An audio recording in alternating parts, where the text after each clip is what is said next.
কয়েকদিন ধরেই ভাবছি আলমারিটা গোছাবো। আজ করব কাল করব বলে না আর গোছানো হয়ে উঠছে না। তবে আলমারিটা অনেকটাই অগোছালো হয়ে গেছে, এলোমেলো হয়ে রয়েছে। আর এলোমেলো জিনিস আমার একদমই ভালো লাগে না। আলমারিটা খুললেই একদমই ভালো লাগে না। তবে অনেক দিন আগে আলমারি গুছিয়েছিলাম। সচরাচর আমার আলমারি কিন্তু অতটা এলোমেলো হয় না। তবে এখন মাম্মামের জন্য আলমারিটা একটু এলোমেলো হয়ে যায়। আর এই যে তুমি দেখছো যে কাভারটা, এটা না লক নেই, এটা লক করতে পারি না। আমার এই লকটা না নষ্ট হয়ে গেছে, ভেঙে গেছে।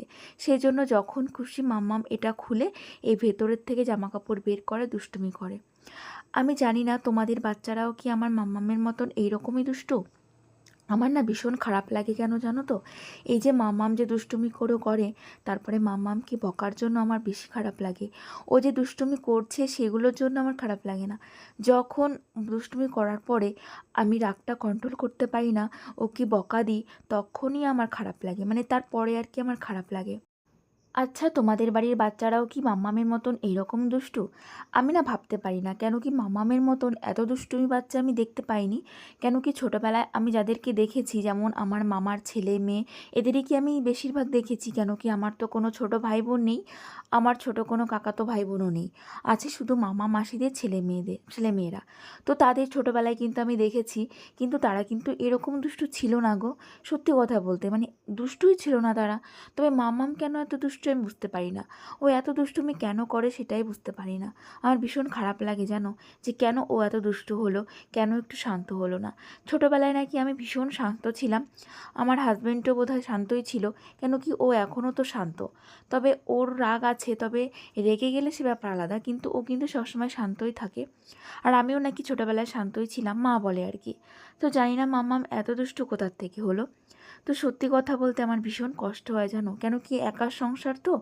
এবার কি বলো তো, সমস্তটা সামলে মামামকে সামলাতে আমার ভীষণই কষ্ট হয়ে যায় এখন। ও যদি একটু শান্তশিষ্ট মেয়ে হতো তাহলে আমার কত ভালো হতো। তবে ও ভীষণ পাকা পাকা কথা বলে, আর খুব জ্ঞানের জ্ঞানের কথা বলে জানো তো। মানে যেটা আমরাও জানি না ও সেটা জেনে যায়, আর সেই কথাগুলো ও বলে। তখন না বেশি কষ্ট লাগে যে ও এত ভালো ভালো কথা বলে, এত কিছু জানে, তাহলে ওকে বকি কেন। তবে দুষ্টুমি যখন করে তোমাদের কি বলবো, তখনই মানে মাথাটা গরম হয়ে যায় আর কি। এত দুষ্টুমি করে, এত পরিমাণে দুষ্টুমি করে, তোমরা মানে তোমাদের বলে বোঝাতে পারবো না। সারাটা দিন এই ঘরের মধ্যেও দুষ্টুমি চলে, আর আমার কষ্ট বেড়ে যায়। তবে আগে কিন্তু এত দুষ্টু ছিল না, ইদানিং না বেশি দুষ্টুমি করছে। ছোটোবেলায় ও এত শান্ত ছিল। ওর একটা চেয়ার আছে, তোমরা হয়তো দেখেছো, সেই চেয়ারটার মধ্যে না বসে বসে ও দোল খেত, আর আমি কাজকর্ম করতাম। আর এখন সত্যি কথা বলতে, এখন মানে কি বলবো, ভীষণ দুষ্টু হয়ে গেছে। আর এই দেখো, মাম্মামের অনেক কথা তোমাদেরকে বলে ফেললাম, আর যেটা করছি সেটা না বলে মাম্মামের কথা বলছি। আমি তো আজকে আলমারিটা সুন্দর করে গোছাচ্ছি। আর এই দেখো, এই দিকটায় কিন্তু আমার হাজব্যান্ডের সমস্ত জামা কাপড়গুলো রাখি, সেগুলো কিন্তু আগে সমস্ত বের করে নিয়েছিলাম। আর বের করে আবার সুন্দর করে মানে একটু গুছিয়ে, মানে গোছানোই ছিল জামা কাপড়গুলো, তাও আরেকটু ভালো করে, আমার জামা কাপড় গোছানোই থাকে, তবু একটু এদিক ওদিক হয়ে গেছে, তাই সেগুলো আবার ঠিকঠাক করে এরকম সাজিয়ে দিলাম। নিচে হাজব্যান্ডের শার্টগুলো রাখলাম, আর উপরে টি শার্টগুলো রাখলাম। টি শার্টগুলো নিচে রাখলেও হয়তো ভালো হতো, তো যাই হোক এভাবেই রেখে দিলাম। হাজব্যান্ডের তো অত বেশি জামা কাপড় নেই, ও অত জামা কাপড় ইউজ করতে ওর ভালো লাগে না। ওর অনেক নতুন গেঞ্জি রয়েছে, যেহেতু শাশুড়ি মার যখন কাজ হয়েছিল তখন কিন্তু আমরা অনেক গেঞ্জি পেয়েছিলাম, অনেককে দিয়েও দিয়েছি, তারপরেও কিন্তু অনেক রয়ে গেছে। সেগুলো কিন্তু সবই নতুন, তবে হাজব্যান্ড পরতেই চায় না, বললাম না। ও নতুন জিনিস একদমই মানে পরতে চায় না, ওর পুরোনোগুলোই নাকি ভালো লাগে। তো সেইগুলো আবার আলাদা জায়গায় রেখেছি। মাম্মামের যে ওয়ার্ড্রপটা রয়েছে, মাম্মামের পুরো ওয়ার্ড্রপটা তো লাগে না, একটা মানে কাবাটে আমি হাজব্যান্ডের ওই নতুন জামা কাপড়গুলো রেখে দিয়েছি, নতুন গেঞ্জিগুলো আর কি। আর এখানে হচ্ছে যেসব জামা কাপড় হাজব্যান্ড পরে সেগুলো এই যে রেখে দিলাম। আর এই দেখো, নিচের দিকটায় এখানে না সমস্ত আমাদের যে সমস্ত শীতের জামা কাপড় রয়েছে সেগুলোই রেখে দিচ্ছি। তো এইভাবে যদি মানে গুছিয়ে গুছিয়ে রাখা যায়, তাহলে কিন্তু জামা কাপড়গুলো খুঁজেও তাড়াতাড়ি পাওয়া যায়, আর হচ্ছে এলোমেলো হয় না। আর এইগুলো যে গুছিয়ে রাখলাম, এগুলো তো আর এখন এলোমেলো হবেই না, কেন কি এগুলো তো সেই শীতের সময় লাগবে, এখনও অনেক দেরি শীত আসতে। গোছানোই ছিল এগুলো জানো তো, তবে ওই যে এদিক ওদিক করতে করতে আবার কেমন নষ্ট হয়ে গেছিলো, তাই আবার বের করে সুন্দর করে গুছিয়ে রাখলাম। সুলতানা কমেন্ট করেছো, তুমি বলেছো হাই দিদি কেমন আছো, আমি সুলতানা। তোমার কথা আমার হাজবেন্ডের খুব ভালো লাগে। তুমি আমার দিদি। তোমার মতো একটা দিদি থাকলে আমার অনেক ভালো হতো। আমার মাও নেই আর আমার কোনো দিদিও নেই। সত্যি কথা বলতে দেখো, আমারও কিন্তু কোনো বোন নেই জানো তো। আমিও ভীষণ আফসোস করি, দিদি বা বোন আমারও কেউ নেই। আমিও একা, দুটো দুটো দুটো দাদা আছে। সত্যি কথা বলতে দিদি বোন থাকাটা না অনেক ভালো জানো। কেন কি, মায়ের পরে দিদি বোনরাই কিন্তু মানে সত্যি কথা বলতে দিদি থাকলে তো মায়ের সমান হয়ে যায়।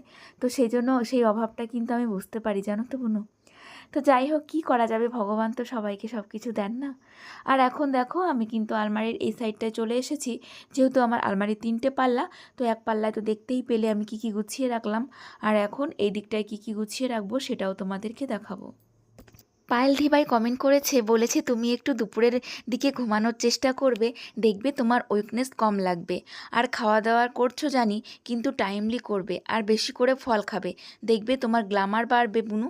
আমার বুনু এমনিই তো সুন্দর, তখন আরও বেশি সুন্দর লাগবে। থ্যাংক ইউ দি ভাই এরকম একটা কমেন্ট করার জন্য। সত্যি কথা বলতে তোমার কমেন্টগুলো পড়ে না আমার মনটা ভরে যায় জানো তো। আর এত ভালো লাগে না, সত্যি দি ভাই তুমি আমাকে ভীষণ ভালোবাসো। আমার খুব ভালো লাগে যে এরকম একটা দিদিভাই আমি পেয়েছি। আর তুমি বলেছো ওই যে দুপুরে ঘুমাতে, এইটাই তো আমার হয় না গো। দুপুরের ঘুমটাই তো আমি ঘুমাতে পারি না। কেন কি, দুপুরে খাওয়া দাওয়ার পরে সমস্ত কিছু গোছাতে গোছাতে অনেকটাই দেরি হয়ে যায়। তারপরে ফোনের এডিটিং কাজ থাকে, তারপরে বিকালের কাজকর্ম থাকে। এই সমস্ত করতে করতে না সময় কোন দিক দিয়ে চলে যায় বুঝতেই পারি না। আর ঘুমানো ঘুমানো আর হয়ে ওঠে না। তবে রোজই ভাবি একটু ঘুমাবো, তবে ওই যে ঘুমিয়ে উঠতে পারি না জানো তো দিদিভাই। মানে রেস্টই নিতে পারি না আমি সারাদিন। আমিও বুঝতে পারি এই জন্যই আমার শরীরটা খারাপ করছে। তবে কি করব বলো তো, টাইম যদি না হয়, টাইমই পাই না। আমি এত ভাবি একটুখানি টাইম বের করে হলেও ঘুমাবো, তবে ওই যে হয়ে ওঠে না। আর এই দেখো আমি এইদিকে আমার কাজে ব্যস্ত আর মাম্মাম ওইদিকে মাম্মামের কাজে ব্যস্ত। মানে এই যে আমি যে আলমারি গোছাচ্ছিলাম, এই আলমারিটা গোছাতে গোছাতে ও যে কত দুষ্টুমি করেছে, মানে সেটা তোমাদের বলে বোঝাতে পারবো না। সেটা তো তোমাদের আর দেখাতে পারিনি। মানে হাজারো দুষ্টুমি করা হয়ে গেছে ওর ওইটুকু টাইমে।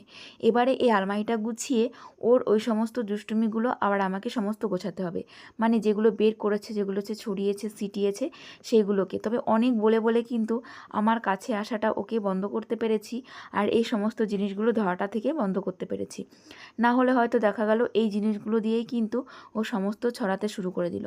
তবে এর মধ্যে থেকে একটা জিনিসও নিয়েছে, ওই দেখো ওর মাথায় রয়েছে, আমার একটা ব্লাউজের পিস নিয়ে গেছে। তো যাই হোক, যাক, একটা ব্লাউজের পিসের ওপর দিয়েই যাক, যা করছে করুক। ওইদিকে আমি একবারে আলমারিটা গুছিয়ে তারপরে গিয়ে ওইগুলো সমস্ত গোছাবো। পায়েল দি ভাই দেখতে পাচ্ছ, তুমি তো বলো যে দুপুরে একটু ঘুমাতে। মাম্মামের এই সমস্ত গোছাতে গোছাতেই আমার দিন চলে যায় জানো তো। নুরনাহান খাতুন বলেছ যে তোমার হাজব্যান্ড কি বাড়িতে থাকে না, তোমার হাজব্যান্ডকে ভিডিওতে দেখাও না। কি বলো তো, ও ভিডিওর সামনে একদমই আসতে চায় না। আর জোর করে কোনো কাজ করাতে আমার কাউকে ভালো লাগে না। ওর যেদিন ভালো লাগবে ভিডিওতে আসতে, সেদিন অবশ্যই আমি তোমাদেরকে দেখাবো।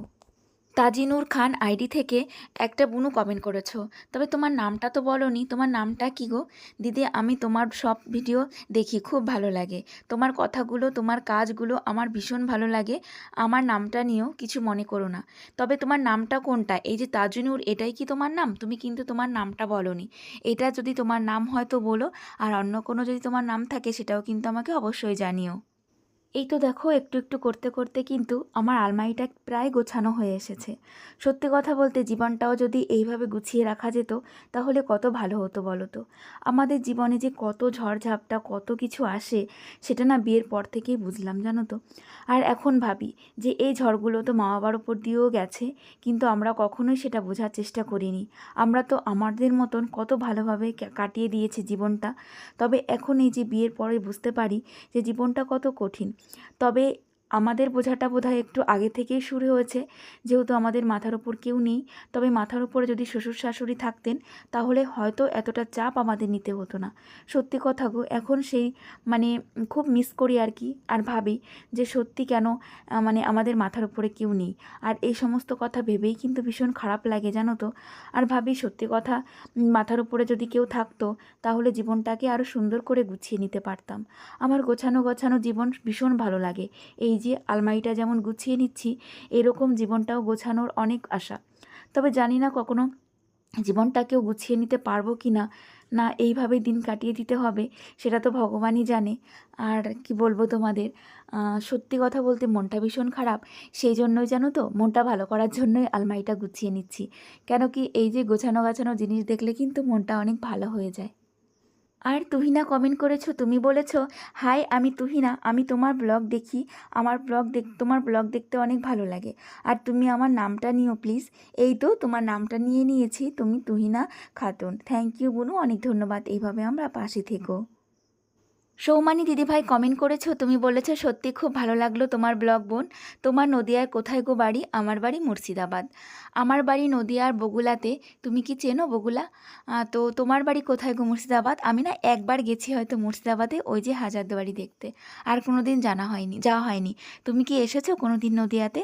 তাহলে অবশ্যই জানাবে। আর এইভাবে আমার পাশে থেকো, আর এইভাবেই কিন্তু আমাকে ভালোবাসা দিও। আর এই দেখো, তোমাদের সঙ্গে অনেক গল্প করলাম আজকে, অনেক কথা বললাম আলমারিটা গোছাতে গোছাতে। এবার দেখো তো আমার আলমারিটা গোছানো কেমন হয়েছে। ভালো লাগলে অবশ্যই কিন্তু জানাবে কেমন লাগলো। এইভাবেই কিন্তু আমার আলমারিটা গুছিয়ে রাখি, এতে করে কিন্তু সবসময় আলমারিটা গোছানো থাকে। তো চলো এবার আলমারি কোথায় কোনটা রাখি সেগুলো তোমাদেরকে দেখিয়ে দিই। এই দেখো, আলমারির এই সাইডটার পুরো উপরের দিকটায় আমি এই কলসিটা রেখেছি। এটা কিন্তু আমার বিয়ের কলসি, জানো তো। আর পেছনের দিকে বালতি রয়েছে। তো কলসি বালতি এগুলো তো বিয়ের সময় দিতেই হয়, সেটা ওখানে রেখে দিয়েছি। আর বরের যে টপরটা, সেটাও কিন্তু আমি ওখানে এখন পর্যন্ত রেখে দিয়েছি, তবে ওইটা অনেক নষ্ট হয়ে গেছে। আর ওই দিকটা করে ওই যে বরের সমস্ত জামা কাপড় রেখেছি।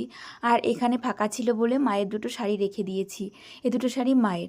আর এই দিকটায় রেখেছি যত শীতের জামা কাপড় রয়েছে, সেগুলো এখানে ভাঁজ করে সুন্দর করে গুছিয়ে রেখেছি।